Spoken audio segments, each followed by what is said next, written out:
So good afternoon, everyone, and welcome to the interaction with the management of Blue Dart Express. So firstly, I would like to thank the management for giving us the opportunity to host the call. So today we have with us Mr. Sagar Patil, Interim CFO, and Mr. Tushar Gunderia, Head of Legal and Compliance and Company Secretary. I would now hand over the call to the management team to provide some opening remarks on the performance, and then we can start with the Q&A session. Thank you, and over to you, sir. Thank you, Alok, and good afternoon, everybody. A very warm welcome to all of you into this quarter 4 and year-ending financial year 25 earnings call of Blue Dart Express Limited. As you are all aware, the board of directors of the company approved the financial results for the fourth quarter and year ended 31st March 25 in its board meeting held on 26th May 2025, and the company declared its financial results for the quarter and year ended December 31st 25, wherein the company posted revenue from operations of rupees 57,202 million and profit after tax of rupees 2,446 million for the year ended 31st March 25. Revenue from operations stood at rupees 14,173 million and profit after tax of rupees 532 million for the quarter ended 31st March 25. In the fiscal year gone by, Blue Dart Express was recognized for excellence across key areas including customer service, sustainability, compliance, and brand loyalty. The company continued to be recognized as a great place to work for and one of the best organizations for women employees. Additionally, Blue Dart Express was awarded for its customer-centric approach and culture, operational excellence in logistics, and trusted brand reputation. It was also acknowledged for its strong legal compliance practices and sustainable business approach. The results have already been uploaded on the stock exchanges and also posted on the website of the company. I now hand over the call to Mr. Sagar Patil, Interim CFO, for further proceedings. Thank you. Thank you, Tushar, and good afternoon to all. Hello, Alok. So as Tushar mentioned, in this financial year, as well as in this quarter, in the turbulent times, the company has delivered a positive growth, not only in terms of revenue absolute, but also in terms of volumes.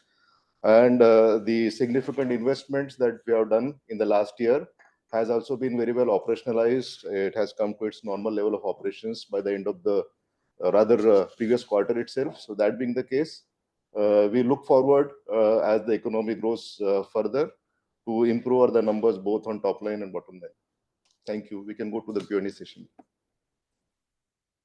Thank you so much, sir. So anyone having questions can either raise their hand or post in the chat box below.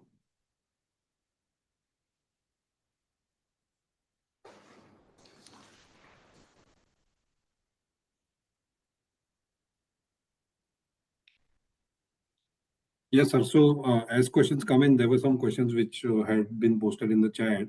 One was on the volume data. If you can provide the data on the volume for this quarter.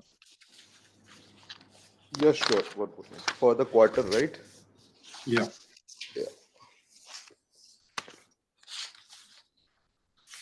So in terms of the shipments, we had 91.94 million shipments for the quarter, and the weight 331,101 tons. Sure. And also the margins have actually come off quite a bit in this quarter as compared to the third quarter. So any particular reason which you would like to highlight here? Yes, so typically, as you know, the third quarter is characterized by the volumes on account of festive season. So we have good uptick on our volumes typically in the October to December, and then that to some extent tapers down in the first quarter of the month. So that's the reason why, as compared to last quarter, there would be a lower revenue as well as margin. Even as compared to last quarter, typically, since we operationalize our aircrafts in the first quarter of the last year, that is towards the end of January 24, and then we ramped up so there were no fixed costs related to those aircrafts in the full first or the last quarter of last year. Whereas in this year, that incremental cost of the aircraft is there, though it is completely operational and at the normal capacity, but with the service improvement, the typical unit cost per kg would be higher there. So that investment is playing its role in this quarter. Sure. We'll take a question from the queue from Mr. Saurabh. Please go ahead.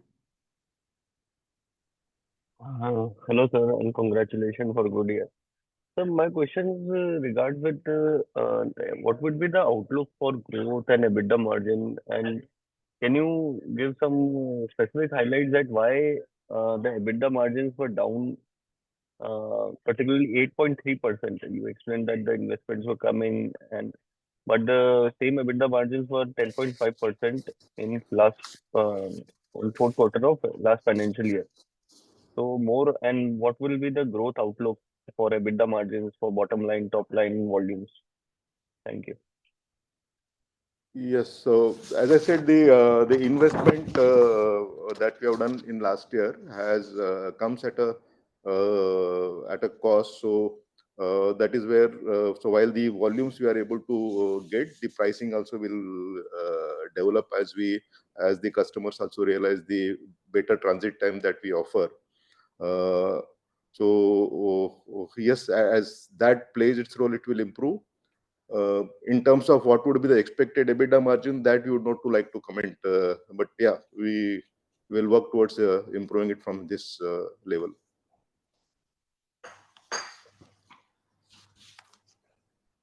Got it, sir. Sir, any guidance with regard to how much CapEx will be undertaken and how the new Guwahati hub will be used for our growth trajectory?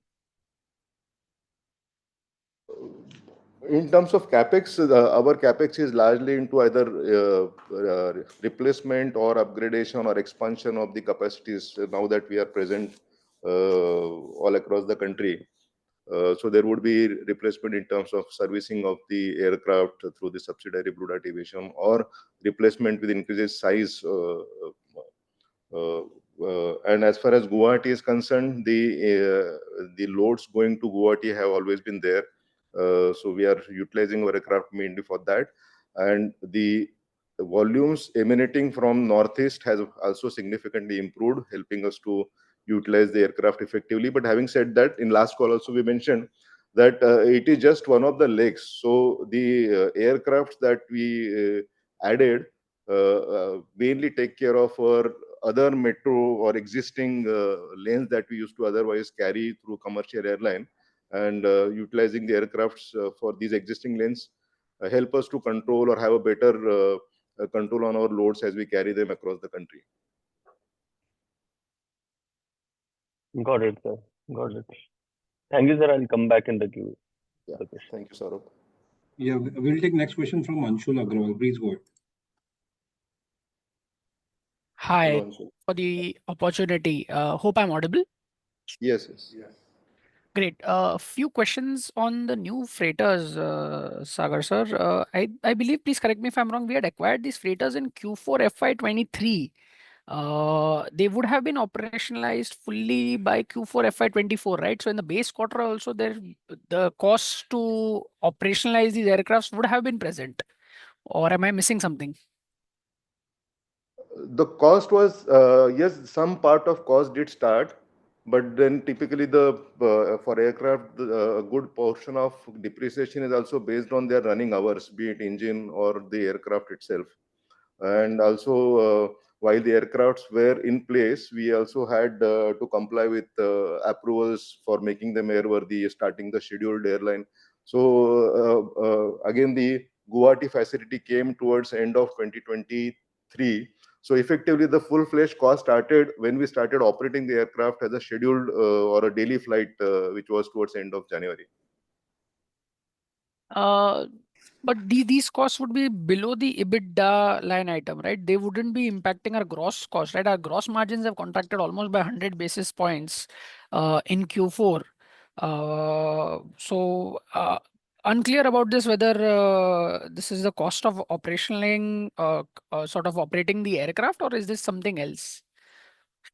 So if you look at the standalone, then since these aircrafts are operated by our subsidiary, Sure. The standalone will have EBITDA cost net of the depreciation because it's a all-inclusive cost, including depreciation that gets charged. If you look at our consolidated, then the margins are would be higher by about, I think, 5 to 6%. No, sir, if I'm not mistaken, even our standalone numbers, I think gross margins have gone down from 31 odd percentage to 29 odd percentage. So, and similarly for EBITDA, as the previous participant pointed out, EBITDA margins have gone down from 10.5 to 8.3. Uh, uh, is it that because we are doing more surface, this has happened, or something that we are not able, something that is a one-off in this quarter, other than these aircraft points that you mentioned? So main reason is the incremental cost of these aircrafts. Typically, when you move the loads on commercial versus the aircraft, the full-fledged cost of the aircraft would come in. So in the first phase, we have been able to, without diluting much on the yield, but we have been able to garner the weights. We have improved the transit times from 48 to 72 hours to now 24 to 48 hours across from Guwahati or towards the farthest part of Northeast. While we have taken some, we can say, the yield improvement for that lane, there is a better scope to realize the value otherwise what customers are getting. So to that extent, it will have some impact, or it has some impact as of now. But then as we go along, we'll be able to recover this cost more. There is no impact on the on account of the ground as far as profitability is concerned, because while the yield might be low, as far as margins are concerned, they would be comparable with the air from a percentage to the top line point of view. Okay, so if I got this correct, so surface margins are not dilutive in nature to our console level, to our console margins. Did I get that correct? Yes, yes. Okay. And secondly, sir, if I may, our freighters are operating now at optimal utilizations, you believe, or there's scope to grow these utilizations, which will also lead to margin benefits? Because I think we have been guiding that our freighters have reached optimal utilizations over the last 1 or 2 quarters, and hence margins were also stable. But just wanted to check on this point. Yes, so the freighters are being utilized at the now level at which the earlier 6 freighters were operating. In a network kind of organization, you will always have some weak lanes, some closed lanes which are related to positioning. So that the new aircrafts have also come to the same level of utilization as we mentioned earlier, between 85 to 90% as compared to the overall fleet that we have. Got it, sir. And any signs of any weakness in surface growth? Last quarter, you gave us a breakup between your B2C and B2B volumes in terms of growth. Would it be possible to share the same for this quarter or the full year? So as both the product lines are improving, the ratio would more or less remain the same. I would say the ground part, though we don't have segmented results as such, but generally what we see as in terms of, or differentiate in terms of transit times and not the mode of transport, there would be increase of 2% in the share of the slower or the ground transit time is what I can say. So Sure. earlier yeah. Got it. But the last quarter, I think you had shared B2C volume growth numbers and B2B volume growth numbers. If that is handy, that will be useful for us to note. So in terms of B2C, if you say from a weight point of view, B2B growing at 10%, B2C growing at about 19% for the quarter. Got it. Thank you. I'll fall back in queue. Thank you, Anshu. We'll take next question from Mr. Mukesh. Please go ahead. Yes, thank you for the opportunity. My first question is again on the surface business.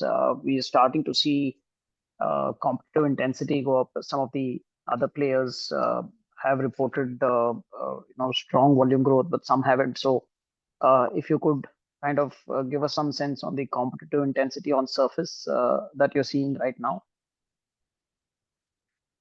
On surface, so surface both on B2B as well as the e-com part of it remain our growth of drivers of growth. While we do hear that the e-com as an industry has slowed down a bit, but we are not a very big player here. We have a niche, and wherever we get good realization of our service quality, we do enter into those businesses, and we do see the growth remaining high for this segment. And the pricing as well has kind of remained stable for you? Yes, now some amount of consolidation also probably starting or happening. We do see a pricing position. We are not, we have taken successful price increases with both big and small players. So we do remain in a strong position there. Okay. So the general price hike that you had announced in January, I think before that you had announced that any customers that sign up in October to December period will not be seeing that general price hike. And so now that we are in, say, May, now what kind of pricing have we been able to pass through to the customers? Any sense you can give on that across both air and surface? Difficult to quote a general or a average price, but yeah, we have there is no differentiation in terms of even the size of the customer, depending on how we see the profitability pans for individual lanes or the product portfolio that we get. We do offer or agree on the pricing accordingly. So even there can be a big customer. Yeah, Mukesh. Okay. No, sorry. Please go ahead. Yes. So, and again, the customers signed up in, say, October to November are not subjected to price increase, which also means that they would be offered price as per the the new pricing guidelines that we have. So they would not fall immediately due for price increase within 6 months of joining or signing up. Okay. So we do see that we can still, I mean, the second half of this year, we can still see some more price hikes with those customers. No, that's what not. I'm saying October to December, the new sign-ups would anyway come at a new pricing. Okay. They would come at a new price. Got it. So they would not be due for price increase in the normal course. Right. Understood. And just lastly, back to that question on freighter utilization. I think past few quarters, I think 3 or 4 quarters, we've kind of commented that we are yet to see the optimum utilization. If you could, I know you did allude to it now in one of the answers, but if you could kind of give us some sense on when, how much more time do you think we can take to achieve this on both inbound and outbound, the utilization rates? So I mentioned the utilization has reached optimum levels. But this is on both sides, sir, because I think you had mentioned earlier that on one of the sides we are seeing optimal, but not on the outbound, especially from, say, Guwahati kind of. Yeah. So okay. So as far as Guwahati is concerned, even the outbound going from or originating from Guwahati station has gone to close to optimum levels now. Okay, it has. That overall loan is, of course, the optimum as compared to the other freighters, but even the ex-Guwahati lane is something that we started at a very, very low level when we started the operations, and without diluting much on the rates. Otherwise, loads would have been available right from day one, but we have not let the price get diluted there, and we have reached at a good level of utilization there. Okay. Great, sir. Thank you, Alpha. Thank you, Mukesh. We'll take next question from Achal. Please go ahead. Yeah, good afternoon. Can you hear me? Yes, Achal. Yes, good afternoon, sir. Thank you for the opportunity. Sir, just on the volume growth, you mentioned about 4Q for B2C and B2B. If you could indicate for the F25 as well, what has been the growth trend there? Sure. For B2B and B2C you mentioned, right? Yes. Yeah. So for B2B, again, the growth has been at about 11% in weights, and B2C has been for the full year has been at about 11% again, same. Okay. Understood. So if I look at the gross margins, again, I'm coming back to the question of what was asked earlier.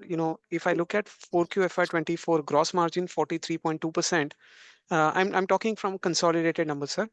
And Yes. 4Q25 is 41.4% despite the price increase. If you could help us understand what has driven this gross margin contraction at console level. And number two, in terms of, is there any mix related impact or commodity related impact, and how much of the customers are linked with the crude, given the crude has fallen? Ideally, the margin should have seen some improvement. So if you could elaborate a little bit on the same, sir. Okay, so two questions. One with respect to the structure. If you note our volumes, the growth in the kilos is higher than the growth in shipments. At times, if so, that will have an impact in the construct of the margin for this quarter. Second was, sorry, I missed your second. What was the next point? In terms of the pricing structure, how many customers are linked, have the pricing Okay, yes, escalation or indexation with crude yes. or ATF price? Yeah, so reduction in crude will not result in improvement in margin because our prices do have fuel surcharge. So in case if there is a drop in the crude, our fuel surcharge also comes down. So yeah, so there is auto mechanism over there. I mean, it helps us to protect from the price increases in the crude, but at the same time, we give up that. We don't also benefit significantly. There is no big difference with the crude going up or down typically. And this would be largely for the air freight business, right? Which would be 50-60% of our total revenue. Like, is it applicable for all customers, or is it only for the air cargo we are talking about, sir? There are two mechanisms. So as far as air is concerned, there is a Brent-based mechanism. As far as diesel is concerned, the ground product, there is a diesel-linked mechanism. Since there are no changes for last number of years on the local prices of diesel, there is no big impact there. Understood. And sir, we've written in our press release with respect to continued investments. If you could elaborate a Yes. little bit in terms of, what kind of investment are we looking at in terms of quantum or division or specific aspects? So last year we did, I mean, last couple of years, aircraft is of course was a big investment. We have also opened in the last, I think, first quarter of the financial year 24-25, big integrated facility with auto sorter in near Delhi Airport at Bijwasan. We also have similar larger consolidated facilities to come up in the next few quarters in different parts of the country, including in West, in South. Uh, so yeah, and these will be largely the leased assets. So there will be some, of course, capex, but the addition you will find more in the ROU assets.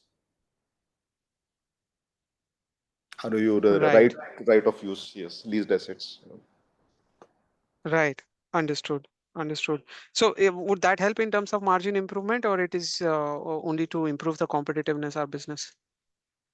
No, that is also expected to help in margin improvement because many of these will help on automation as well as consolidation of facilities. So not expected to have a negative impact or significant impact even for the quarterly results for that matter. Understood. Understood. And just one more question, if I may, sir. In terms of the industry growth for surface and for the air, how has been the industry growth? Is it in sync with this, or is it lower than that? Have we gained market share? Have we just maintained? Have we improved? If you could give some sense, how are you looking at your own, market share from last full year perspective, FY25? So as far as air is concerned, the market share, we are already at a very good market share over there, being probably the only express cargo. So I am not aware of any very recent market study that our commercial would have done. But I think we are gaining the market share as far as surface is concerned, and also in the B2C retail business that is outsourced. May not be very significant. We are still not a very big player there. But if you look at the growth in volumes, we should be gaining or keeping the market share stable. Understood. And do we see that in terms of the mix changing in favor of surface, let's say over next 3 to 4 years, a meaningful shift, or it will be broadly in sync with what happens with air cargo? We see with the ground mode becoming more and more efficient, and also a variable model for us. We don't own assets over there in terms of the trucks. There is also good variability or scalability there. We see probably the ground should increase in terms of share, not dramatically, but yes, there will be incremental 1%, 2% be getting added as we go along. Understood. Understood. I have more questions, but I'll fall back in the queue. So thank you so much. Thanks, Sachin. Thank you so much. Anyone having a question can please raise their hand or post in the chat box below. So, sir, we'll take some questions from the Q&A section. So, one is on the ROC. So, ROC is almost at a decadal low, excluding the COVID year. So, how do we see this moving ahead in terms of, either we see margins moving up or any, can you comment on the pricing power if, at the industry level, the pricing power is coming down? Any comments on that?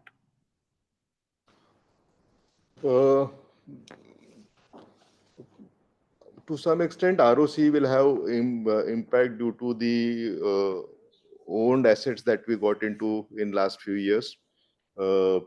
There also you cannot compare with the last 2-3 years, which were post-COVID years. So the differentiator versus pre-COVID years would be the incremental investment that we had in our own assets. Whereas versus the post-COVID years, there will be a post-COVID impact that will be there. In terms of so we have really focused after the post-COVID years. We are focused on improving our service efficiency, service quality, and also building up for the future, including the region like say Northeast, maybe a little ahead of the curve, which now we see as we go along, improving our realization as well as the value the customers see. So I mean, it would be forward-looking, but optimistic statement. It would sound like that. Yes, from here on, we should only improve our returns as well as the return on capital employed. Sure. Sir, one question is on the mix of B2B and B2C in the current revenue pie. What would be the current mix, sir? If you could share that in the fourth quarter and for the full year. For the full year, B2C is 27%, whereas B2B is 73%. In terms of revenue. In terms of revenue, yes.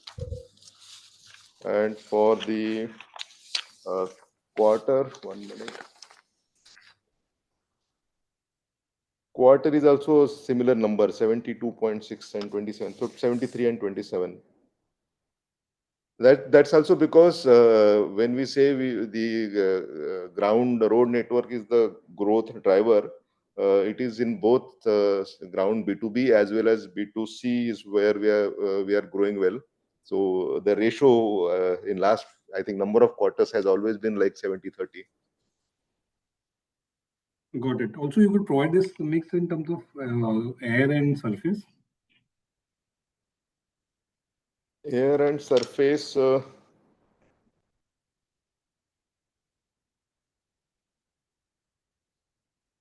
don't have very readily 1 minute.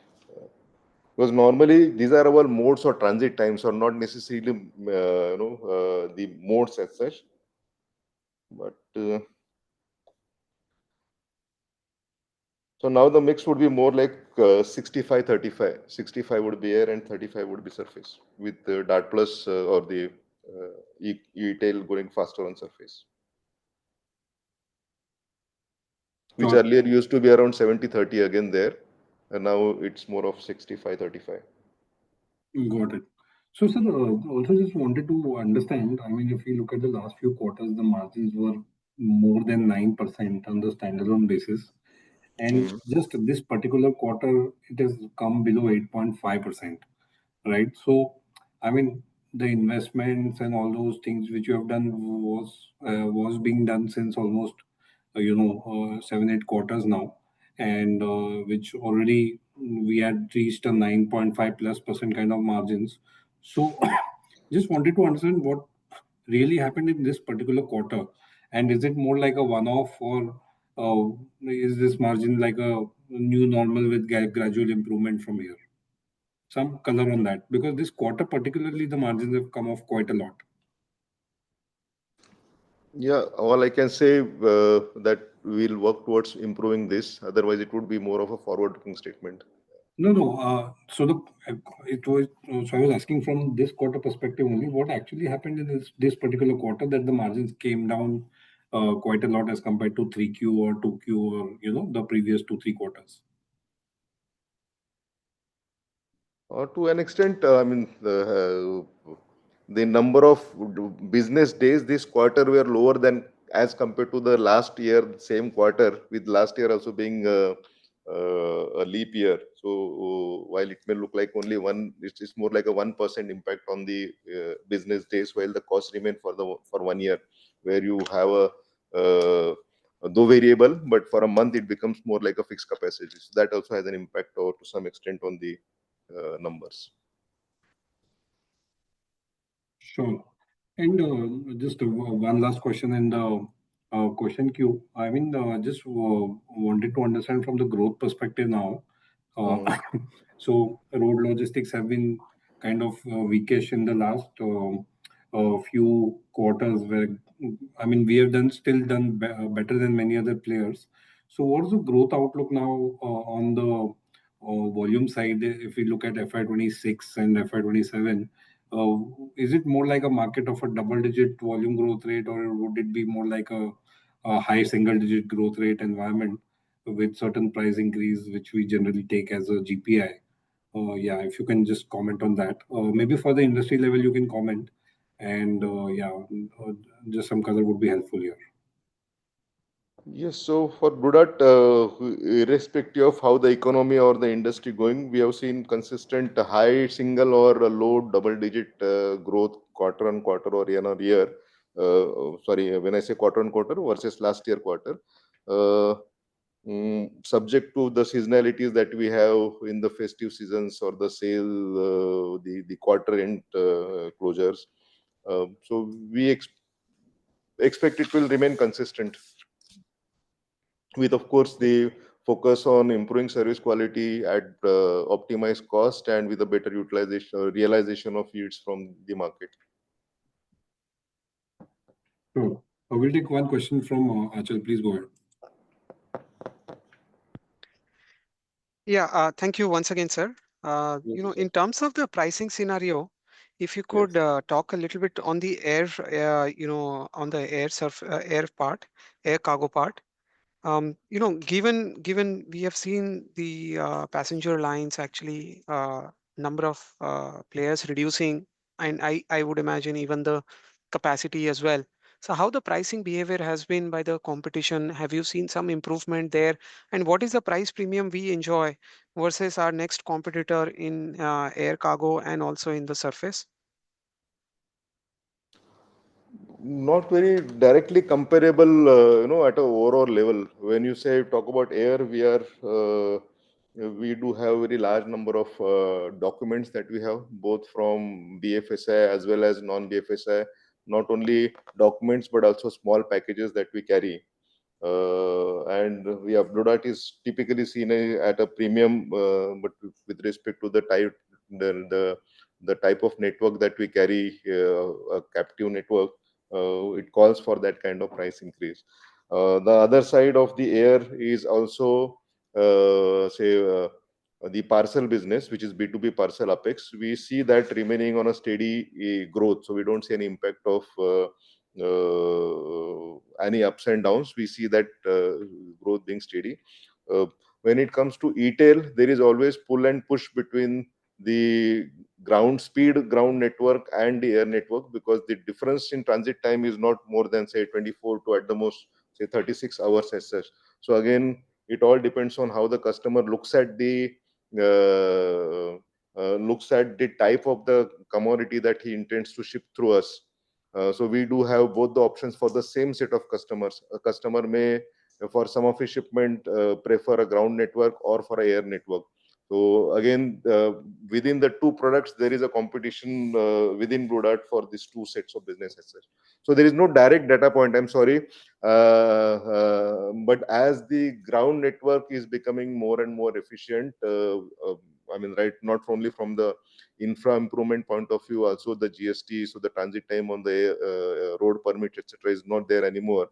We see on both sides. So there is a at times stretch on the air price, but at the same time, with the improved service quality of first mile, last mile that we have, we are also able to fetch good price on the ground. So the yields also kind of compete with each other.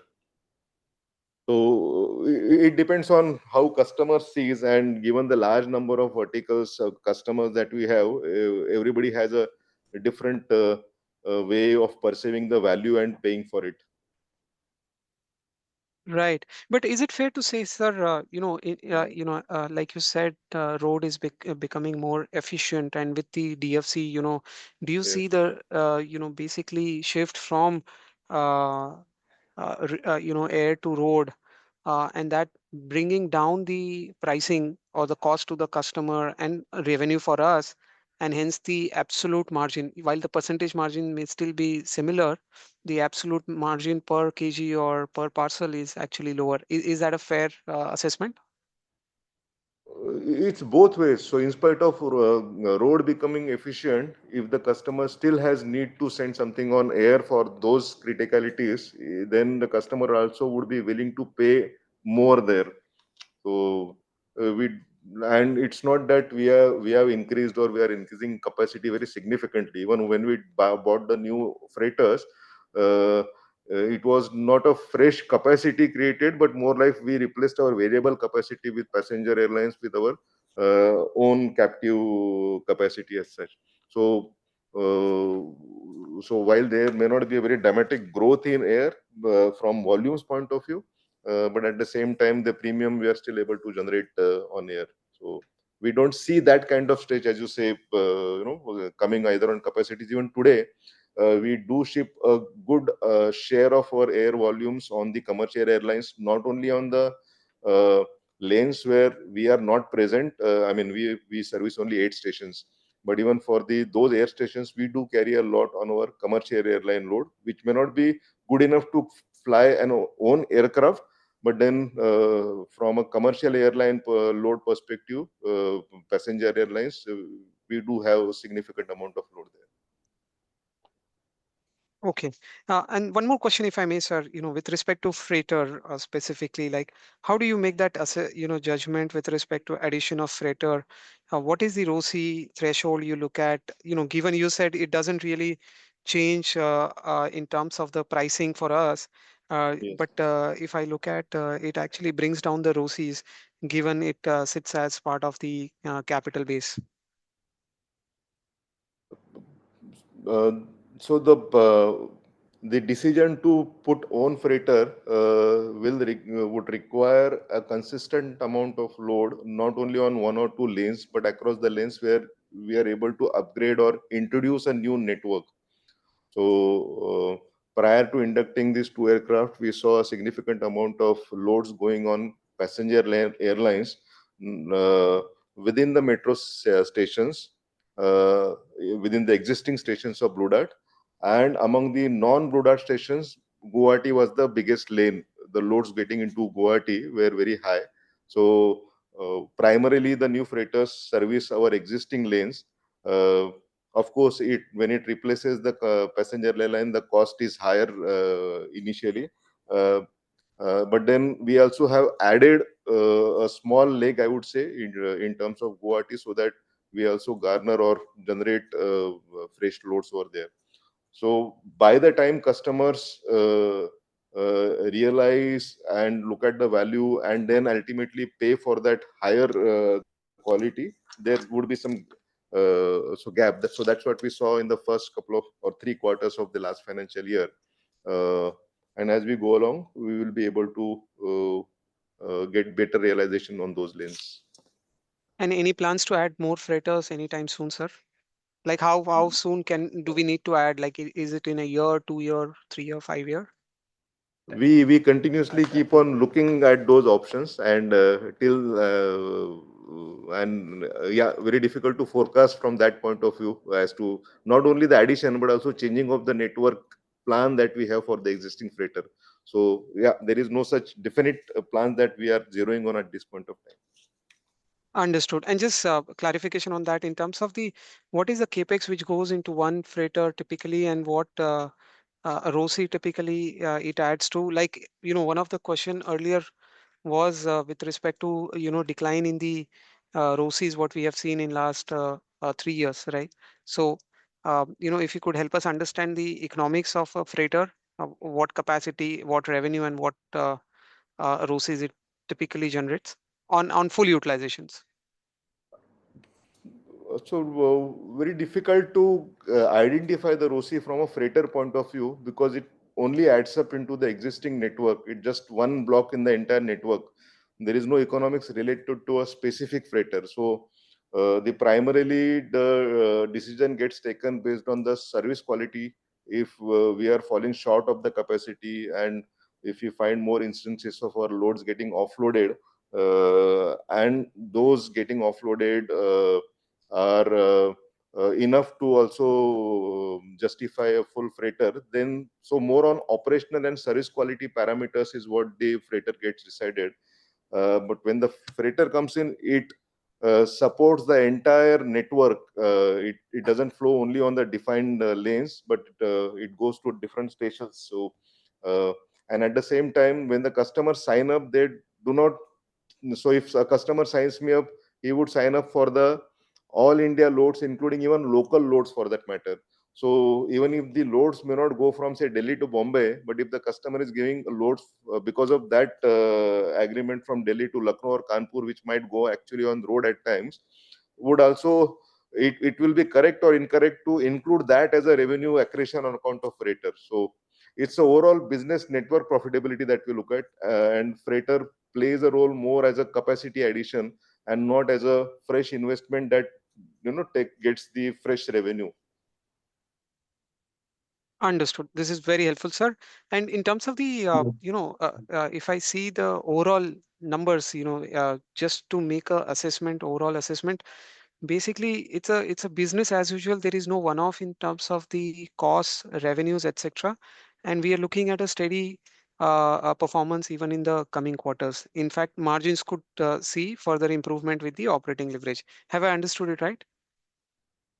Yeah, you can say that. Yes.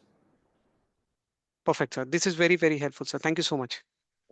Thank you. We'll take next question from Rajeshri. Please go ahead.